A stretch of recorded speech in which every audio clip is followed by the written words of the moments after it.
মাঠে নেমেছে Israel. Israel চাইছে যে সে যুদ্ধ করবে, এজন্য বিনা কারণে সে যুদ্ধ চালাচ্ছে। আমেরিকার প্রেসিডেন্টও বারবার বলছে যে সে যুদ্ধ চায় না, এখানে একটা যুদ্ধ চায় না, এখানে একটা আলোচনা চায়, এখানে একটা বিরতি চায়, এখানে একটা চুক্তি চায়, যেই চুক্তির মাধ্যমে সে আরো বেশি ব্যবসা করতে পারবে।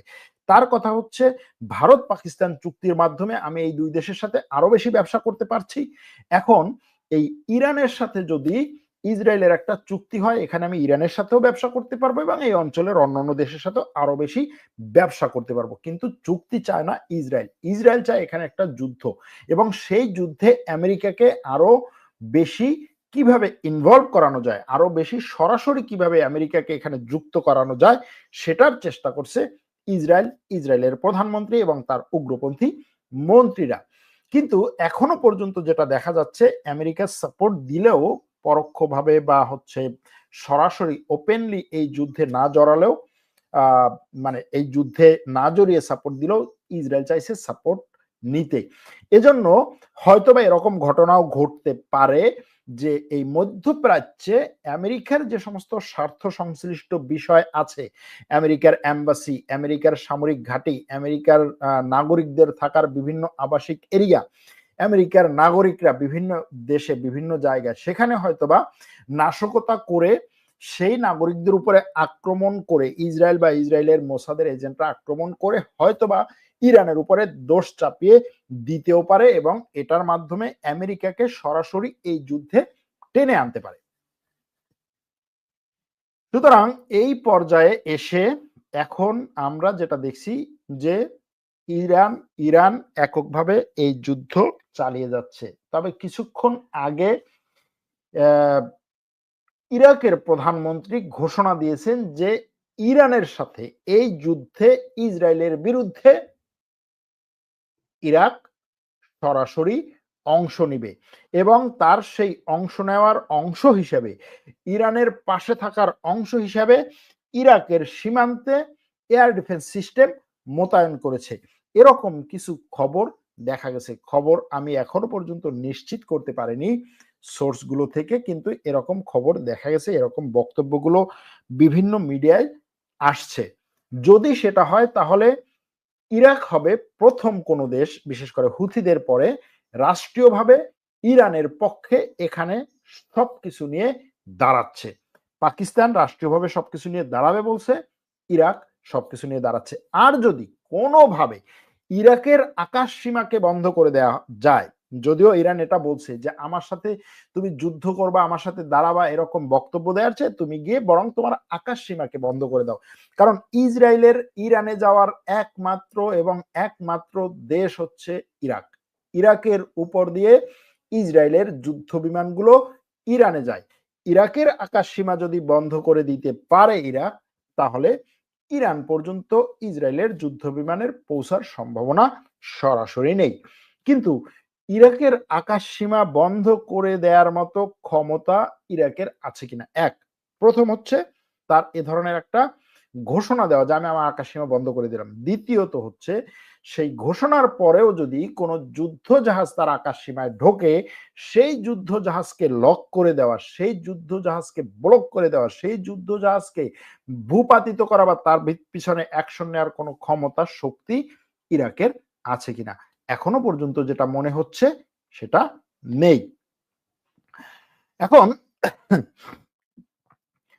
এখন এই যে ঘটনাগুলো গত 2 দিনে আমরা শুনেছি যে আমেরিকার দেয়া F-35 যুদ্ধ বিমানের 2-3টি ধ্বংস করেছে, সেটার ব্যাপারে এখনো পর্যন্ত ফাইনাল হ্যানা আসছে বিভিন্ন জায়গা থেকে, কিন্তু এখনো পর্যন্ত সন্তোষজনক বা কনভিন্স করার মতো কোনো তথ্য আসেনি।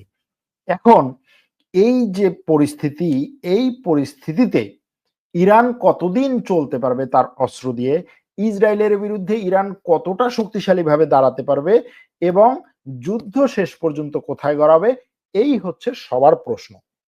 দেখুন, ইরান তার অস্ত্র দিয়ে ইসরায়েলের বিরুদ্ধে মরণপণ লড়াই করবে, এটা স্বাভাবিক। সে তার দেশের জন্য লড়াই করছে, তার মাতৃভূমির জন্য লড়াই করছে, তার নিজেকে রক্ষার জন্য লড়াই করছে, তার মানুষকে রক্ষার জন্য, তার সেনাবাহিনীকে, তার স্থাপনাগুলোকে রক্ষার জন্য লড়াই করছে। অন্য দেশের একটা আগ্রাসী শক্তির বিরুদ্ধে। সুতরাং সেখানে সে সবকিছু নিয়ে শেষ পর্যন্ত লড়াই করবে, এটাই স্বাভাবিক।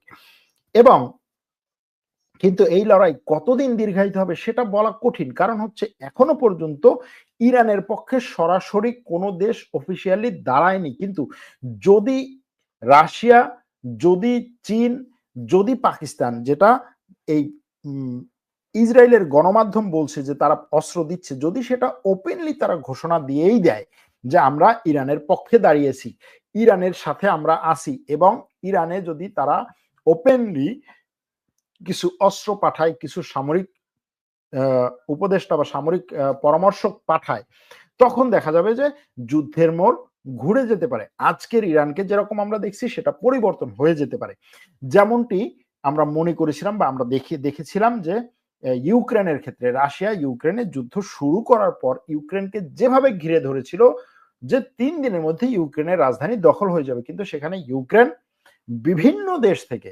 অপ্রত্যাশিতভাবে সাপোর্ট নিয়ে তারপরে রাশিয়াকে এমন ভাবে সেখানে রাশিয়ার বিরুদ্ধে দাঁড়িয়েছিল যে রাশিয়া পিছু হটতে বাধ্য হয়েছিল, এবং এই যুদ্ধ প্রায় 3.5 বছর পর্যন্ত চলছে। সুতরাং সেই দিক থেকে চিন্তা করলে যুদ্ধ কতদিনে শেষ হবে এটা বলা যায় না। এটা নিয়ে খুব বড় একটা গুরুত্বপূর্ণ একজন একটা বাণী আছে যে যুদ্ধ শুরু করার জন্য প্রথম গুলিটা তুমি ছুড়তে পারো, কিন্তু শেষ গুলিটা কখন, কিভাবে, কে ছুড়বে এটা তুমি বলতে পারো না। সুতরাং যুদ্ধ শুরু করা সহজ। গাজায় যখন ইসরায়েল যুদ্ধ শুরু করেছিল, ইসরায়েল তো জানেই যে সারা বিশ্ব তার পেছনে, সবকিছু তার সাপোর্টে, গাজার পাশে কেউ থাকবে না, গাজাবাসীরা একেবারে তাদেরকে ধূলিসাৎ করে দিবে মাত্র 15 দিনের মধ্যে, 1 মাসের মধ্যে, 1.5 মাসের মধ্যে, এরকম ভাবে বক্তব্য দিয়ে এসেছিল। কিন্তু আজকে প্রায় 2.5 বছর হয়ে গেল, ইসরায়েল এখনো পর্যন্ত, প্রায় 1.5 বছরের বেশি হয়ে গেল, ইসরায়েল এখনো পর্যন্ত কিন্তু সেই গাজা ভূখণ্ড থেকে বেরিয়ে আসতে পারে না, অথবা সে সেখানে যেই টার্গেট নিয়ে, যেই পরিকল্পনা নিয়ে, যেই উদ্দেশ্য নিয়ে ঢুকেছিল সেটার কোনোটাই এখনো পর্যন্ত সফল হয়নি। সুতরাং সেই সমস্ত দিক থেকে চিন্তা করলে ইরানের কতদিন ধরে দাঁড়ানোর ক্ষমতা আছে বা এই যুদ্ধ কতদিন চলবে এটা এই মুহূর্তে বলা কঠিন। আরেকটা প্রশ্ন যেটা, সেটা হচ্ছে যে ইরান পরমাণু অস্ত্র তৈরি করেছে, পরমাণু অস্ত্র আছে, ইরান 10টা যুদ্ধ বিমান ভূপাতিত করেছে, ইরানের 50টি জায়গায় পরমাণু অস্ত্রের অলরেডি মানে ঘোষণা দিয়েছে যে তার হাতে আছে। এই খবরগুলোর কোনো ভিত্তি নেই। আবার ইরানের পরমাণু প্রকল্পগুলোতে সরাসরি ইসরায়েল আঘাত হেনেছে এবং সেই প্রকল্পগুলো ধ্বংস হয়ে গেছে, সেই খবরগুলো এখনো পর্যন্ত সত্য না। এখনো পর্যন্ত ইসরায়েল সেটা করতে পারেনি। এরই মধ্যে আরো অনেক ধরনের প্রশ্ন আপনাদের কাছ থেকে আসে। যেই প্রশ্নগুলো আহ, এক দর্শক বলেছেন যে আপনি একদিন বলেছিলেন ইরান ইসরায়েল যুদ্ধ হলে ইরানের পাশে কোনো মুসলিম দেশ দাঁড়াবে না, আপনার কথা এখন 100% সত্য হয়েছে। এখানে বিষয়টা হচ্ছে আসলে বিষয়টাকে এইভাবে দেখা দরকার। যেহেতু এখন ইসরায়েল ফিলিস্তিনিদের উপরে আক্রমণ চালাচ্ছে, আগ্রাসন চালাচ্ছে, সেই আক্রমণ এবং আগ্রাসনের কারণে মুসলিম অমুসলিম সব শান্তিকামী মানুষ ইসরায়েলের বিরোধী। ঠিক একইভাবে সেই আগ্রাসনের কারণে ইসরায়েলের উপরে যে কেউই যখন আঘাত হানে, হোক সেটা হিজবুল্লাহ, হামাস, হুথি অথবা ইরান, সেটাতে এই যে শান্তিকামী মানুষ যারা ফিলিস্তিনিদের উপরে আক্রমণে, নির্যাতনে, আগ্রাসনে, নির্মম গণহত্যায় কষ্ট পাচ্ছে, তারা কিছুটা হলেও মনে করে যে অন্তত ইসরায়েলকে শাস্তি দিচ্ছে কেউ। বিষয়টা এরকম নয় যে পুরোপুরি সে ইরানের সব পলিসিকে পছন্দ করছে, এজন্য ইরানকে এখন ইরানের এই কাজকে সাপোর্ট দিচ্ছে, বিষয়টা সেরকম না। কিন্তু তারপরেও ইরান নিজের অস্তিত্ব রক্ষার জন্য ইসরায়েলের বিরুদ্ধে লড়াই করছে। ইসরায়েল ইরানের উপরে আক্রমণ করার কারণে, ইরানের মধ্যে হামলা করার কারণে ইরান আন্তর্জাতিক আইন অনুযায়ী তার নিজেকে রক্ষা করার যে অধিকার, সেই অধিকার সে এখানে প্রয়োগ করছে।